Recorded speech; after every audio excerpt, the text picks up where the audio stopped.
ಶುಕ್ರವಾರ ಬೆಳಗಿನ ಜಾವ 2 ಗಂಟೆಗೆ ಸುಮಾರಿಗೆ ಸಿಂಧನೂರು ನಗರದ ಗಂಗಾವತಿ ಮುಖ್ಯ ರಸ್ತೆಯಲ್ಲಿರುವ ಅಂಗಡಿಗಳಿಗೆ ಆಕಸ್ಮಿಕ ಬೆಂಕಿ ಹತ್ತಿಕೊಂಡು ಅಪಾರ ಪ್ರಮಾಣದ ವಸ್ತುಗಳು ಸುಟ್ಟು ಭಸ್ಮವಾಗಿವೆ. ಬೆಂಕಿ ಅವಘಡದಲ್ಲಿ 7 ಅಂಗಡಿಗಳು ಸುಟ್ಟು ಕರಗಲಾಗಿವೆ. ಶುಕ್ರವಾರ ಬೆಳಗಿನ ಜಾವ ಕನಕದಾಸರ ವೃತ್ತದ ಬಳಿ ಇರುವ 6ನೇ ವಾರ್ಡಿನ ದೆಹಲಿ ಬಜಾರ್ಗೆ ಬೆಂಕಿ ಹತ್ತಿಕೊಂಡಿದ್ದು, ನೋಡುತ್ತಿದ್ದಂತೆ ಬೆಂಕಿ ವ್ಯಾಪಿಸಿ ಪಕ್ಕದಲ್ಲಿರುವ ಮೊಬೈಲ್ ಅಂಗಡಿ, ಬಟ್ಟೆ ಅಂಗಡಿ, ಚಿಕನ್ ಸೆಂಟರ್ಗಳನ್ನು ಸುಟ್ಟು ಭಸ್ಮ ಮಾಡಿದ್ದು, ಅಗ್ನಿಶಾಮಕ ದಳ ಸಿಬ್ಬಂದಿಗಳು ಹರಸಾಹಸದಿಂದ ಬೆಂಕಿ ನಂದಿಸಿ ಆಗಬಹುದಾದ ಭಾರೀ ಅನಾಹುತ ತಪ್ಪಿಸಿದ್ದಾರೆ. ಬೆಳಗಿನ 5 ಗಂಟೆವರೆಗೂ ಬೆಂಕಿ ನಂದಿಸುವ ಕಾರ್ಯ ನಡೆದಿದೆ. ಸಿಂಧನೂರು ನಗರ ಪೊಲೀಸ್ ಠಾಣೆ ವ್ಯಾಪ್ತಿಯಲ್ಲಿ ಘಟನೆ ಜರುಗಿದೆ.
ಖಾಸಗಿ ಶಿಕ್ಷಣ ಸಂಸ್ಥೆ ಶಾಲೆಗಳ 2024-25ನೇ ಸಾಲಿನ RTE ಅನುದಾನ ಮೀನಮೇಷ ಎಣಿಸದೆ ಸಾರ್ವಜನಿಕ ಮತ್ತು ಶಿಕ್ಷಣ ಇಲಾಖೆ ಉಪನಿರ್ದೇಶಕರು 3 ದಿನಗಳ ಅವಧಿಯಲ್ಲಿ ಬಾಕಿ ಹಣ ಬಿಡುಗಡೆ ಮಾಡಬೇಕು.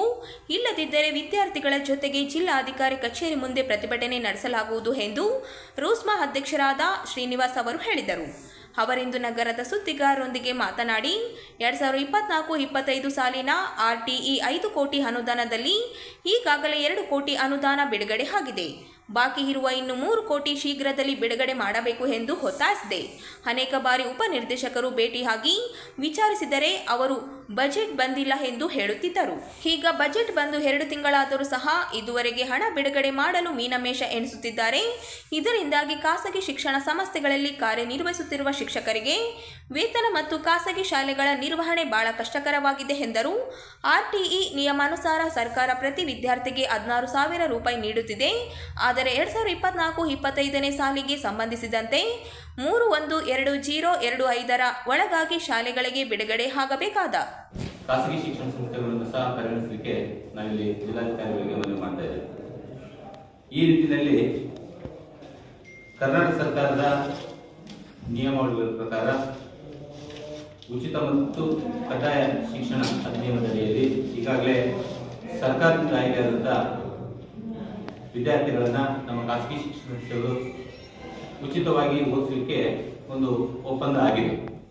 ಅದರ ಪ್ರಕಾರ ಸರ್ಕಾರವು ಸಹ ಪ್ರತಿ ವಿದ್ಯಾರ್ಥಿಗೆ 16,000 ರೂಪಾಯಿಗಳನ್ನ ಮಂಜೂರು ಮಾಡ್ತಾ ಬಂದಿದೆ. ಆದರೆ 2024-25ನೇ ಸಾಲಿಗೆ ಸಂಬಂಧಿಸಿದಂತೆ ಸರ್ಕಾರವು ಇದುವರೆಗೆ ನಮ್ಮ ಖಾಸಗಿ ಶಿಕ್ಷಣ ಸಂಸ್ಥೆಗಳಲ್ಲಿ ವಿದ್ಯಾಭ್ಯಾಸ ಮಾಡುತ್ತಿರುವ ಸರ್ಕಾರದಿಂದ ಆಯ್ಕೆ ಮಾಡಿದಂಥ ವಿದ್ಯಾರ್ಥಿಗಳ ಶುಲ್ಕವನ್ನು ಇದುವರೆಗೆ ಪಾವತಿ ಮಾಡಿಲ್ಲ. ಅದನ್ನೇ ನಾವು RTE ಹಣ ಅಂತ ಕರಿತಾ ಇದ್ದೀವಿ.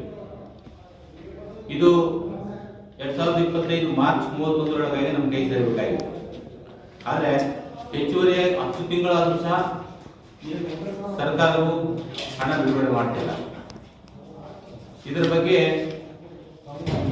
ಜಿಲ್ಲೆಯ ಶಿಕ್ಷಣಾಧಿಕಾರಿಗಳಿಂದ ಉಪನಿರ್ದೇಶಕರಿಗೆ ನಾವು ಹಲವಾರು ಸಲ ಭೇಟಿ ಮಾಡಿ ಈ ವಿಷಯದ ಬಗ್ಗೆ ಕೇಳಿದಾಗ ಅವರು ಇದುವರೆಗೆ ಬಜೆಟ್ ಬಂದಿಲ್ಲ ಹೇಳಿದ್ರು. ಆದರೆ ಬಜೆಟ್ ಬಂದು ಈಗ 2 ತಿಂಗಳಾಗಿದೆ. ಆ ಹಣವನ್ನ ನಮ್ಮ ಶಾಲೆಗಳ ಅಕೌಂಟಿಗೆ ಬಿಡುಗಡೆ ಮಾಡಲಿಕ್ಕೆ ಮೀನಾಮೇಷ ಎಣಿಸ್ತಿದ್ದಾರೆ. ಇದು ಯಾಕೆ ಅಂತ ಗೊತ್ತಾಗ್ತಿಲ್ಲ. ಬಜೆಟ್ ಬಂದಿರೋ ಬಗ್ಗೆ ನಮಗೆ ಕನ್ಫರ್ಮೇಶನ್ ಇದೆ. ಈ ವಿಷಯದ ಬಗ್ಗೆ ಹಲವಾರು ಸಲ ಕೇಳಿದ್ರು ಸಹ 3 ದಿವಸ ಆದ್ಮೇಲೆ ಮಾಡ್ತೀವಿ, 1 ವಾರ ಆದ್ಮೇಲೆ ಮಾಡ್ತೀವಿ, 15 ದಿವಸ ಆದ್ಮೇಲೆ ಮಾಡ್ತೀವಿ, ನಾವು ಬಿಸಿ ಇದ್ದೀವಿ, ಎಕ್ಸಾಮ್ಸ್ ಇದೆ, ಮೀಟಿಂಗ್ಸ್ ಇದೆ, ಡಿಸಿಗಳಿದೆ ಅಂತೇಳಿ ಉಪನಿರ್ದೇಶಕರು ತಪ್ಪಿಸ್ಕೊಳ್ತಿರ್ತಿದ್ದಾರೆ.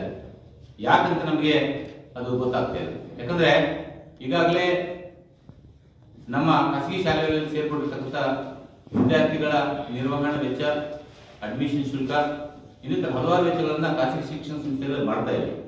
ಇಷ್ಟೊತ್ತಿಗೆ ಅವೆಲ್ಲ ಬರಬೇಕಾಗಿತ್ತು. ಬರದೇ ಇರುವುದರಿಂದ ಏನಾಗಿದೆ ಅಂತಂದ್ರೆ ನಮಗೆ ಶಿಕ್ಷಕರಿಗೆ ನೀಡಬೇಕಾದಂತ ವೇತನ ಮತ್ತು ಸಂಸ್ಥೆಯ ನಿರ್ವಹಣೆ ವೆಚ್ಚ ಬಹಳಷ್ಟು ಕಷ್ಟ ಸಾಧ್ಯವಾಗಿದೆ. ಆದಷ್ಟು ಈ ನಿಟ್ಟಿನಲ್ಲಿ ಶಿಕ್ಷಣ ಇಲಾಖೆ ಉಪನಿರ್ದೇಶಕರು ಈ ವಿಷಯ ಪತ್ರಿಕೆಯಲ್ಲಿ ಪ್ರಕಟಣೆಯಾದ 3 ದಿನಗಳ ಒಳಗಾಗಿ ಅವರೇನಾದರೂ ಹಣವನ್ನು ಬಿಡುಗಡೆ ಮಾಡದಿದ್ರೆ ಖಾಸಗಿ ಶಿಕ್ಷಣ ಸಂಸ್ಥೆಗಳ ಎಲ್ಲ ಒಕ್ಕೂಟಗಳು ನಮ್ಮ ಜಿಲ್ಲಾಡಳಿತ ಭವನ ಎದುರುಗಡೆ ವಿದ್ಯಾರ್ಥಿಗಳ ಜೊತೆ ಮತ್ತು ಪಾಲಕರ ಜೊತೆ ಸೇರಿ ಪ್ರತಿಭಟನೆ ಮಾಡುವಂತ ಸಂದರ್ಭ ಇದೆ. ಅದೃಷ್ಟಿಯಿಂದ ಶಿಕ್ಷಣ ಇಲಾಖೆ ಉಪನಿರ್ದೇಶಕರು ಆದಷ್ಟು ಬೇಗನೆ ಸೋಮವಾರದೊಳಗೆ ಅಥವಾ ಮಂಗಳವಾರದೊಳಗಾಗಿ ನಮಗೆ ಹಣವನ್ನು ಬಿಡುಗಡೆ ಮಾಡಲು ನಾವು ಈ ಮೂಲಕ ಒತ್ತಾಯ ಮಾಡ್ತಾ ಇದ್ದೇವೆ. ಜೊತೆಗೆ ಸುಮಾರು 24 ವರ್ಷಗಳ ನಂತರ ನೀವು ಹೇಳುವ ಕ್ವಶನ್ಗೆ ನಾವು ಉತ್ತರ ಕೊಡಕತ್ತೀನಿ. ಅಲ್ಲಿ ತನಕ ಕಾಣಗಿರ್ಬೇಕು.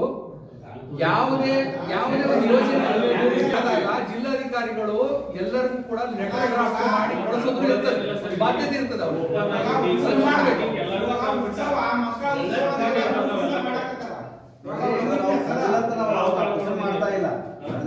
ಮಾಡ್ತಾ ಇಲ್ಲ. ನಮ್ಮ ಇದೀವಿ ನಮ್ಮನ್ನು ಕೂಡ ಇದೇ ತರ ಆಯ್ತು. ಅದ್ರ ಬಗ್ಗೆ ನಾವು ಈಗ ನಮ್ಮನ್ನ ಯಾವ್ದ್ರ ಕನ್ಸಿಡರ್ ಮಾಡಿ ಹೇಳಿ. ಕನ್ನಡ ಸಾಹಿತ್ಯ ಸಮ್ಮೇಳನದಾಗ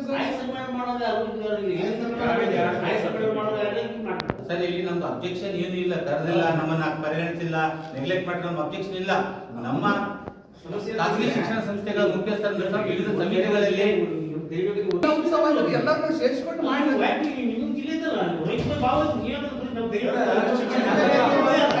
ಭೇಟಿಯಾಗಲಿಕ್ಕೆ ತಾವು ಹೇಳ್ದಂಗೆ ಅದೇ ಯೋಜನೆ ಇದೆ ಸರ್, ಹಂಗೇನಿಲ್ಲ. ನಾವು ನಮ್ಮೊಂದು ಪರ್ಸನಲ್ ರಿಕ್ವೆಸ್ಟ್, ಯಾಕಂದ್ರೆ 100 ಶಾಲೆಗಳಿವೆ ಸರ್, ಶಿಕ್ಷಕರು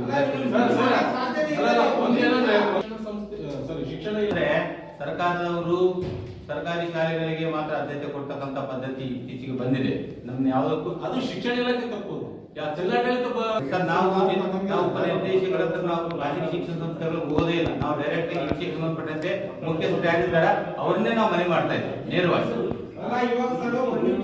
ಹಿಂಗಾಗಿದೆ ಅದು ಒಳ್ಳೆ ಸಂತಸ ನಾವು ನೆಗ್ಲೆಕ್ಟ್ ಮಾಡಿಲ್ಲ ಸರ್. ನಮ್ ಸಂತಸ ವ್ಯಕ್ತಪಡಿಸಿವಿ. ನಮ್ಮ ಸರ್ ಮಕ್ಕಳನ್ನ ಶಿಕ್ಷಕರನ್ನ ಭಾಗವಹಿಸಲಿಕ್ಕೆ ಅವಕಾಶ ಕೊಡ್ತಾರೆ ಸೇವೆ ಸಲ್ಲಿಸಲಿಕ್ಕೆ.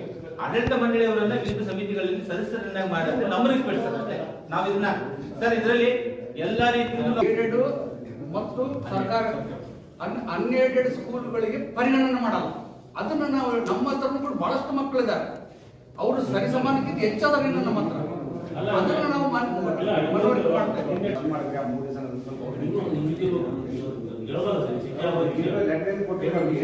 ಮಾಡಿಲ್ಲ ಪುಸ್ತಕ ಬಗ್ಗೆ ಏನ್ ಮಾಡ್ಬೇಕಂದ್ರೆ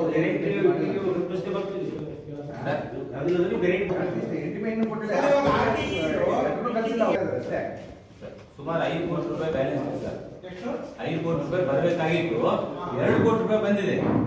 ಅದನ್ನು ಸಹ 2 ತಿಂಗಳ ಸರ್ ಬಂದು ಅದನ್ನು ಸರಿಯಾಗಿ ಹಂಚಿಕೆ ಮಾಡ್ತಾ ಇಲ್ಲ. ಹಂಚಿಕೆ ಮಾಡ್ಲಿಕ್ಕೆ ಎಷ್ಟೋ ಸಲ ಭೇಟಿಯಾಗಿದ್ದೀವಿ ಪರ್ಸನಲ್ ಆಗಿ.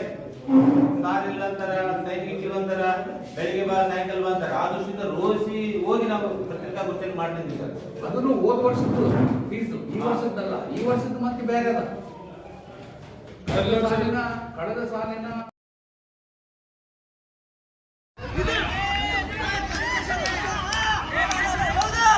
ಎಡದೊರೆನಾಡು ರಾಯಚೂರು ಉತ್ಸವ ಹಿನ್ನೆಲೆಯಲ್ಲಿ ಇಲ್ಲಿನ ಜಿಲ್ಲಾ ಆಡಳಿತ, ಜಿಲ್ಲಾ ಪಂಚಾಯಿತಿ, ಯುವ ಸಬಲೀಕರಣ ಮತ್ತು ಕ್ರೀಡಾ ಇಲಾಖೆ ಹಾಗೂ ಕರ್ನಾಟಕ ರಾಜ್ಯ ಸರ್ಕಾರಿ ನೌಕರರ ಸಂಘ ಸಹಯೋಗದಲ್ಲಿ ನಗರದ ಜಿಲ್ಲಾ ಕ್ರೀಡಾಂಗಣದಲ್ಲಿ ಜನವರಿ 8 ಮತ್ತು ಜನವರಿ 9ರಂದು 2 ದಿನಗಳ ಜಿಲ್ಲಾ ಮಟ್ಟದ ರಾಜ್ಯ ಸರ್ಕಾರಿ ನೌಕರರ ಕ್ರೀಡಾಕೂಟ ಮತ್ತು ಸಾಂಸ್ಕೃತಿಕ ಸ್ಪರ್ಧೆಗಳಿಗೆ ಅಪರ ಜಿಲ್ಲಾಧಿಕಾರಿಗಳಾದ ಶಿವಾನಂದ ಅವರು ಚಾಲನೆ ನೀಡಿದರು. ಪುರುಷರಿಗೆ ಮತ್ತು ಮಹಿಳೆಯರಿಗೆ ಪ್ರತ್ಯೇಕವಾಗಿ ಕ್ರೀಡೆಗಳನ್ನು ಆಯೋಜನೆ ಮಾಡಲಾಗಿದ್ದು, ಜಿಲ್ಲೆಯಿಂದ ಒಟ್ಟು 1266 ನೌಕರರು ಕ್ರೀಡಾಕೂಟಕ್ಕೆ ನೋಂದಣಿ ಮಾಡಿಸಿಕೊಂಡಿದ್ದಾರೆ ಎಂದು ಯುವ ಸಬಲೀಕರಣ ಮತ್ತು ಕ್ರೀಡಾ ಇಲಾಖೆಯ ಸಹಾಯಕ ನಿರ್ದೇಶಕರಾದ ವೀರೇಶ್ ನಾಯಕ್ ಅವರು ತಿಳಿಸಿದರು. 2 ದಿನಗಳ ಕ್ರೀಡಾಕೂಟಕ್ಕೆ ಇದು ತೆರೆ.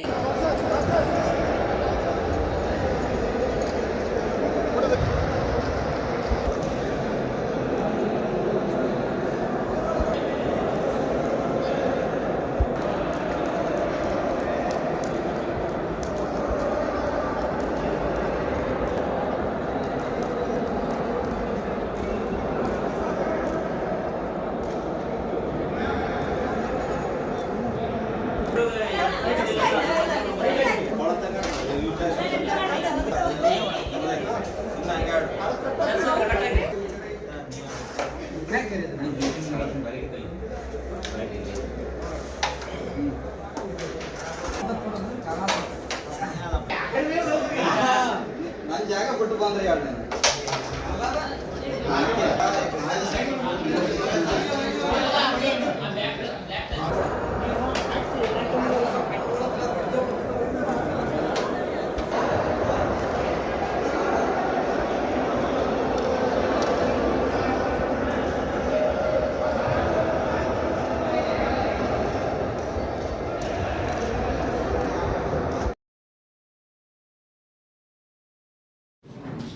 ಹೊಸಮನಿ ಪ್ರಕಾಶನ ರಾಯಚೂರು ವತಿಯಿಂದ ಹೊಸಮನಿ ಪ್ರಕಾಶನ ವತಿಯಿಂದ ರಾಯಚೂರು ಜಿಲ್ಲಾ ಹನಿಗವನ ಸಂಕಲನ ದನಿಗೂಡು ಲೋಕಾರ್ಪಣೆ ಸಮಾರಂಭ ದಿನಾಂಕ 11ರಂದು ನಗರದ ಟ್ಯಾಗೂರ್ SRK ಶಿಕ್ಷಣ ಮಹಾವಿದ್ಯಾಲಯದ ಟ್ಯಾಗೂರ್ ಭವನದಲ್ಲಿ ಆಯೋಜಿಸಲಾಗಿದೆ ಎಂದು ಹೊಸಮನಿ ಪ್ರಕಾಶನದ ಅಧ್ಯಕ್ಷ ಹಾಗೂ ಸಂಪಾದಕ ಬಶೀರ್ ಅಹಮದ್ ಹೊಸಮನಿ ಹೇಳಿದರು.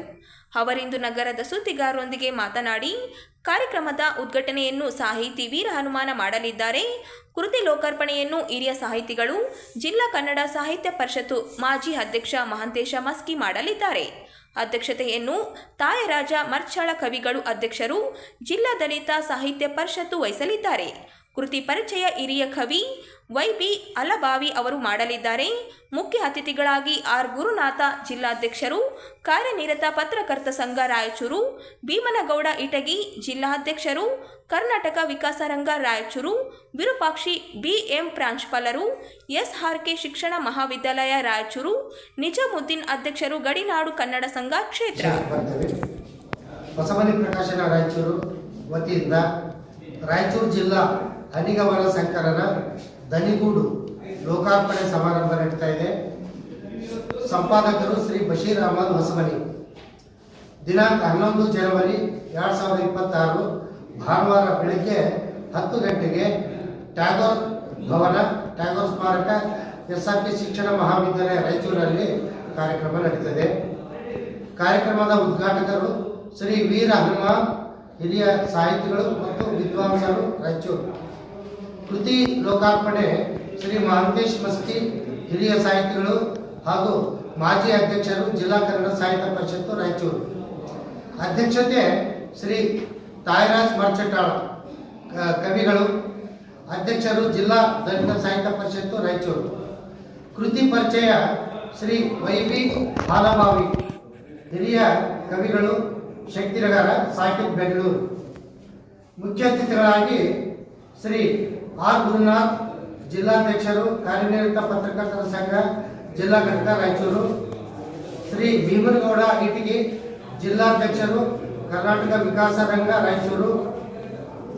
ಶ್ರೀ ವಿರೂಪಾಕ್ಷಿ BM ಪ್ರಾಂಶುಪಾಲರು, SRK ಶಿಕ್ಷಣ ಮಹಾವಿದ್ಯಾಲಯ ರಾಯಚೂರು, ಶ್ರೀ ನಿಜಾಮುದ್ದೀನ್ ಅಧ್ಯಕ್ಷರು ಗಡಿನಾಡು ಕನ್ನಡ ಸಂಘ ಕ್ಷೇತ್ರ ಶಿಕ್ಷಣಾಧಿಕಾರಿಗಳು ಕೃಷ್ಣಮಂಡಲ ತೆಲಂಗಾಣ, ಶ್ರೀ ರಾಮಣ್ಣ ಮ್ಯಾದಾರ್ ಪ್ರಧಾನ ಕಾರ್ಯದರ್ಶಿಗಳು ಜಿಲ್ಲಾ ಕನ್ನಡ ಕ್ರಿಯಾ ಸಮಿತಿ ರಾಯಚೂರು, ಶ್ರೀ ವಿರೂಪಾಕ್ಷಿ ಮುಖ್ಯ ಶಿಕ್ಷಕರು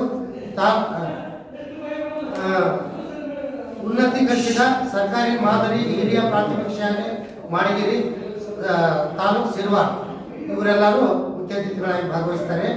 ಉಪಸ್ಥಿತಿಯಾಗಿ ಶ್ರೀ ಬಶೀರ್ ಅಹಮದ್ ಹೊಸಮನಿ ಅಧ್ಯಕ್ಷರು ಹೊಸಮನಿ ಪ್ರಕಾಶನ ರಾಯಚೂರು, ಉಪಸ್ಥಿತಿ ಶ್ರೀಮತಿ ಪರ್ವೀನ್ ಬೇಗಂ ಹೊಸಮನಿ ಉಪಾಧ್ಯಕ್ಷರು ಹೊಸಮನಿ ಪ್ರಕಾಶನ ರಾಯಚೂರು. ಈ ಕಾರ್ಯಕ್ರಮಕ್ಕೆ ತಾವೆಲ್ಲರೂ ಬಂದು ಬೆಂಬಲಿಸಿ ಪ್ರೋತ್ಸಾಹ ಕೊಡಬೇಕಂತ ತಮ್ಮೆಲ್ಲರಿಗೆ ಸರ್ವರಿಗೂ ಆಧಾರದ ಸ್ವಾಗತ ಈ ಮೂಲಕ ಕೋರ್ತಾ ಇದ್ದೇವೆ. ದಯವಿಟ್ಟು ತಾವೆಲ್ಲರೂ ಬೆಂಬಲ ಕೊಡಬೇಕೆಂದು ವಿನಂತಿ.